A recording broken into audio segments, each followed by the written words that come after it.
Assalamu alaikum, dear friend. Today I want to talk about Mr. George Floyd,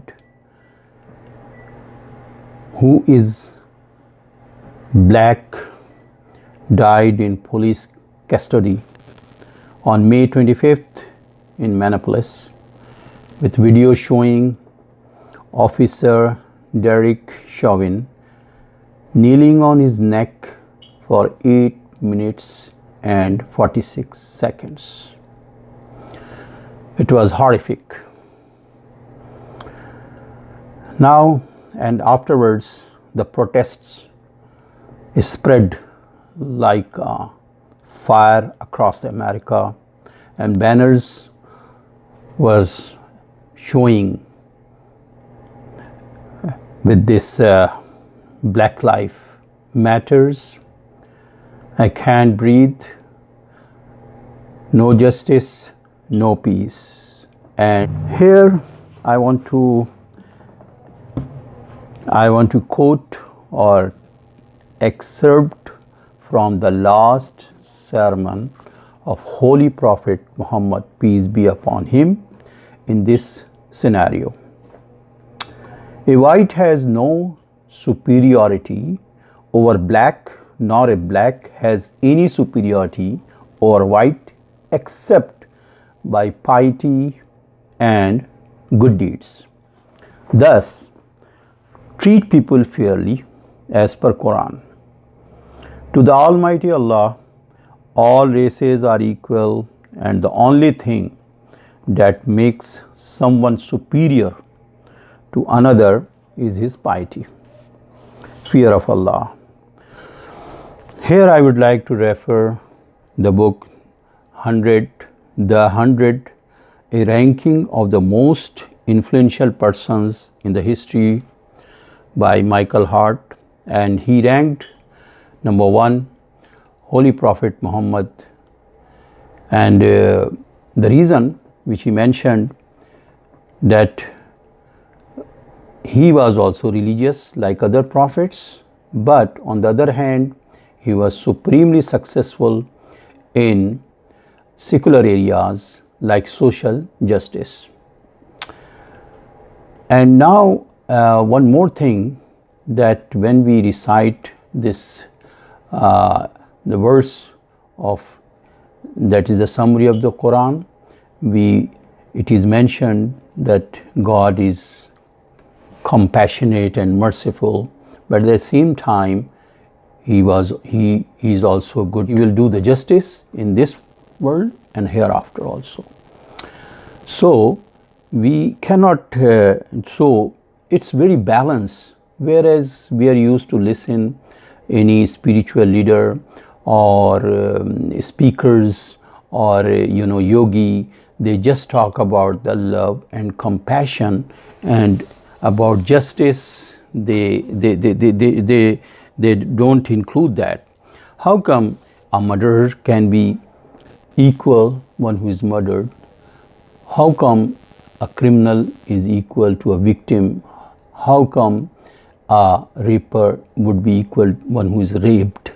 So there should be a justice in all, whether in this world or hereafter.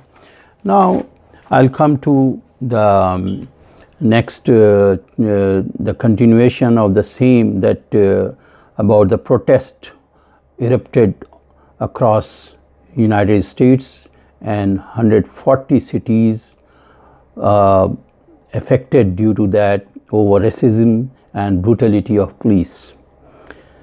Thousands of demonstrators arrested, nearly 40 cities imposed curfew. 27 states deployed National Guard. The protest has turned into violence and vandalism and also anarchy. President Trump was moved to bunker for his safety, and there are so many security guards also injured for the services of safety.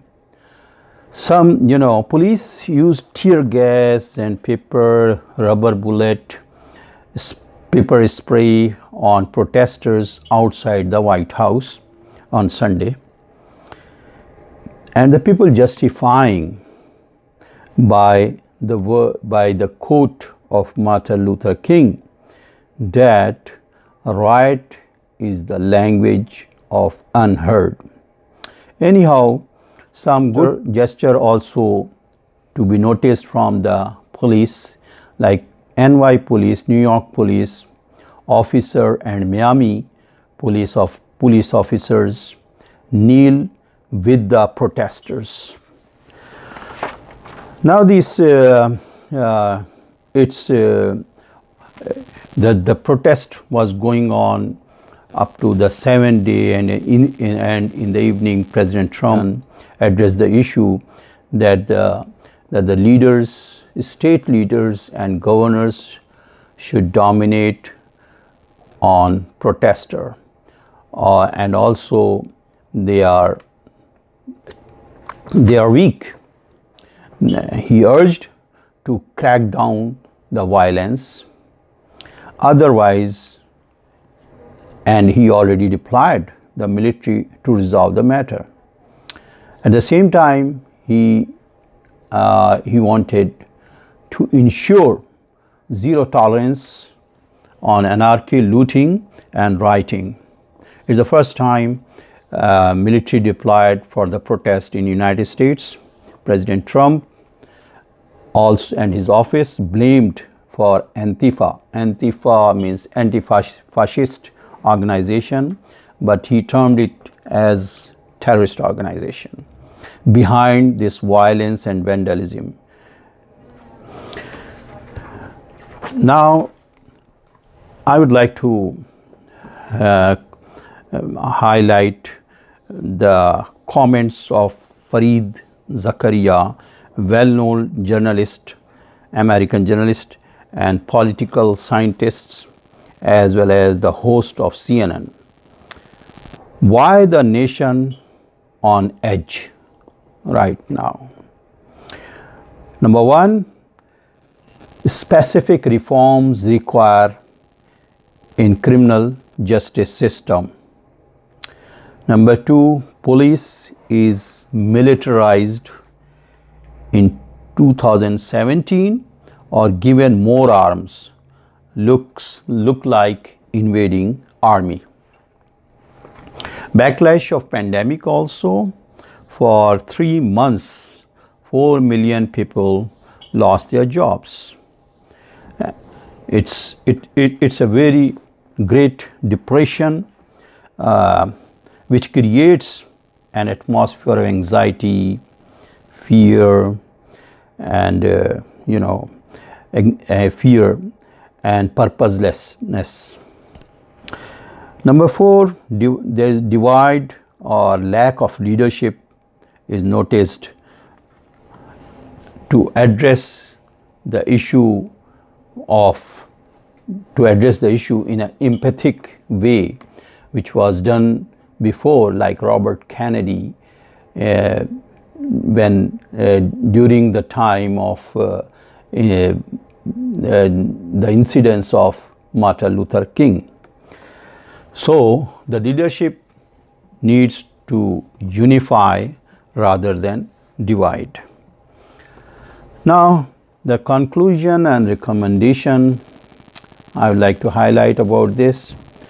Number one is law should be citizen friendly. As one of the Houston police chief, he replied on the comment of President Trump that you should all dominate the protesters, and he said that we have to win the heart, and very strong words he used, that we are supposed to win the heart and mind of the people rather dominate the people.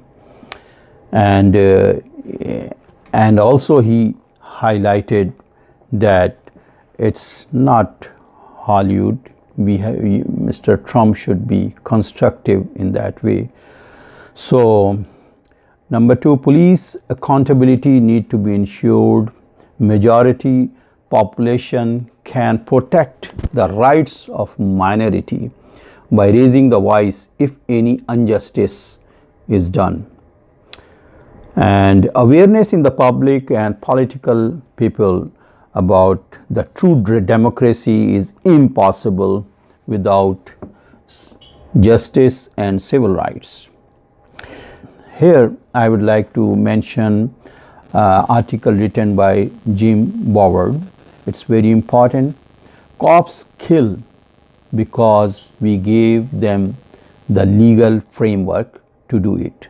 Rather than burning and looting, protesters should turn their attention towards on lawmakers and judges who facilitates police immunity. Thanks a lot.